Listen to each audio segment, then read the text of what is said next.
Por mais que seja seu o direito de ser rei em Israel, você precisa que o povo te aceite. Viva Roboão! Graça e paz, meu irmão e minha irmã. Você está no canal Conectados com Jesus e Sintonizados com o Mundo.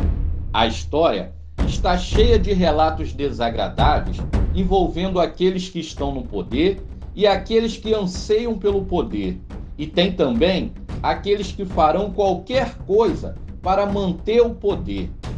A história dos reis de Israel não é exceção.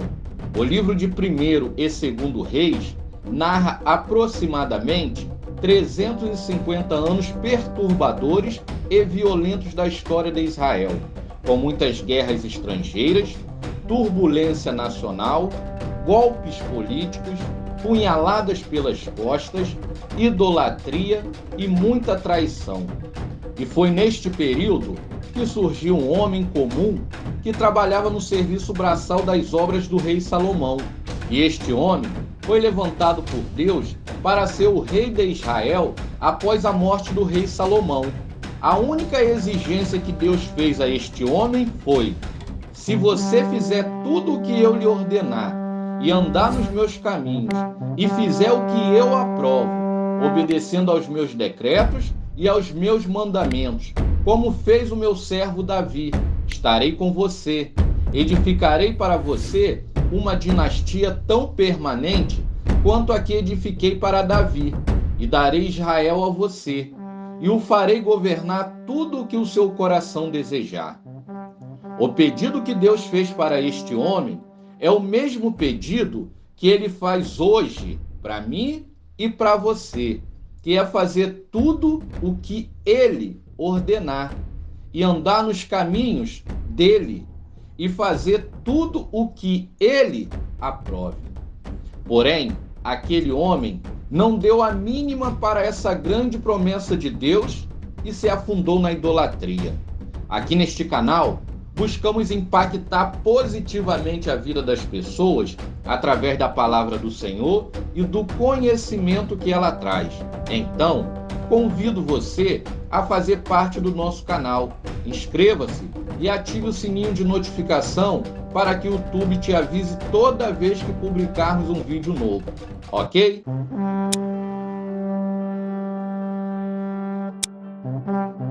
O reinado de Salomão foi marcado por uma série de grandiosas construções que visavam consolidar o poder e a influência de Israel entre os demais povos. Entre as suas obras mais famosas estão o Templo de Jerusalém, uma estrutura magnífica dedicada à adoração a Deus, e o Palácio Real, um grandioso empreendimento que refletia a prosperidade e a riqueza do reino. No entanto, para financiar esses projetos ambiciosos, o rei Salomão implementou um sistema de imposto rigoroso que recaía pesadamente sobre o povo. E nesse imposto incluía tributos sobre a produção agrícola, sobre o comércio e até mesmo sobre os próprios cidadãos, resultando em uma carga tributária opressiva que causava dificuldades financeiras para os estrangeiros que moravam em Israel e até muitos dos israelitas.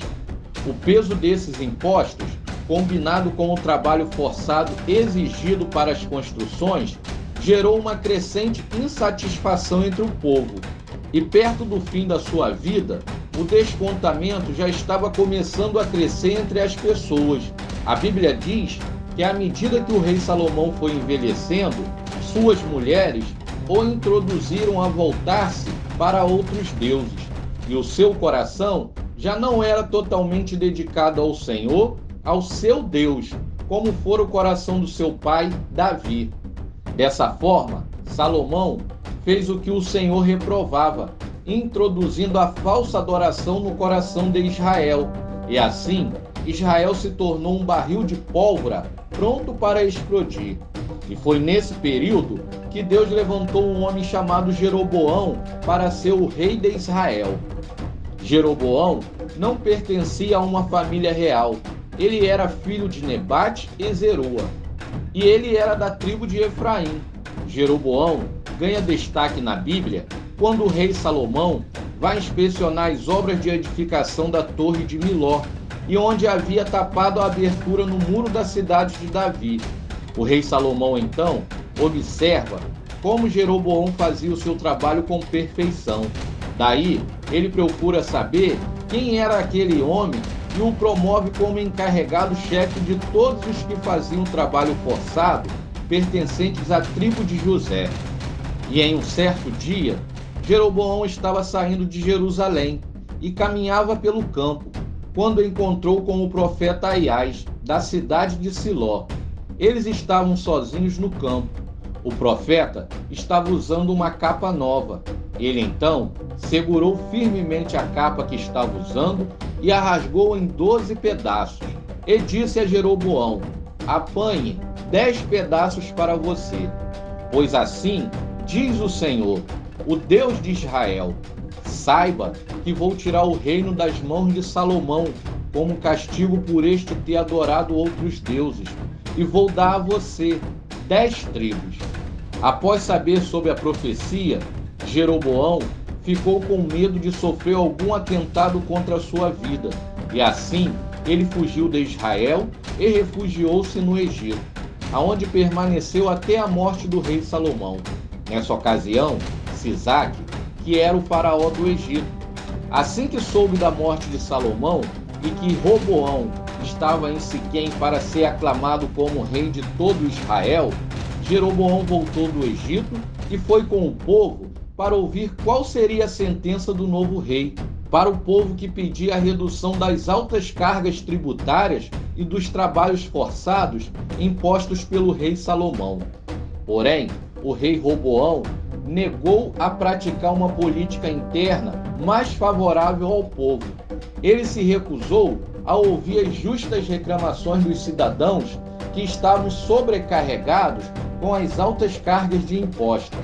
O povo queria que Roboão avaliasse as opressões praticadas por Salomão, e Roboão fez o contrário do que o povo pedia, dobrando assim o valor dos impostos cobrados e aumentando a carga de trabalho. Então, os líderes de 10 tribos de Israel se revoltaram ainda mais contra a casa de Davi e elegeram Jeroboão, o filho de Nebate, como rei de Israel. Somente a casa de Judá, formada pelas tribos de Judá e Benjamim, seguiram Roboão. Dessa forma, Israel se dividiu em 2 nações: Israel, o reino do norte, e Israel, o reino do sul. Roboão, o filho de Salomão, reinou no reino do sul, sobre as tribos de Judá e a tribo de Benjamim, que passou a chamar-se Reino de Judá. E Jeroboão reinou no reino do norte, assumindo assim as 10 tribos que passaram a ter mais de um nome, como tribo de Israel, ou tribo de Efraim, ou reino das 10 tribos, e até mesmo reino de Samaria. Além da mudança de nomes, foi escolhida uma capital, Siquém, que depois mudou para Penuel. Jeroboão reinou por 22 anos. O seu reinado foi próspero e caracterizado por intensas atividades de construções. Mas o que realmente marcou o reinado de Jeroboão foi a forma como ele introduziu a idolatria em Israel, numa divisão religiosa ilícita, provavelmente com o propósito político de afastar os israelitas da adoração em Jerusalém. Jeroboão, então, construiu santuários em Dan e Betel, estabeleceu ali imagens de bezerros de ouro, trazendo para dentro de Israel um sincretismo religioso que misturava a adoração a Deus com a idolatria de ídolos. Assim como Davi se tornou modelo de um rei que era fiel a Deus, por jamais ter se curvado diante de outros deuses, Jeroboão se tornou o modelo de um rei rebelde e infiel para todos os demais reis do Reino do Norte. E frequentemente ele é citado na Bíblia em contextos negativos, pois ele é lembrado como aquele que levou Israel à idolatria e ao afastamento de Deus.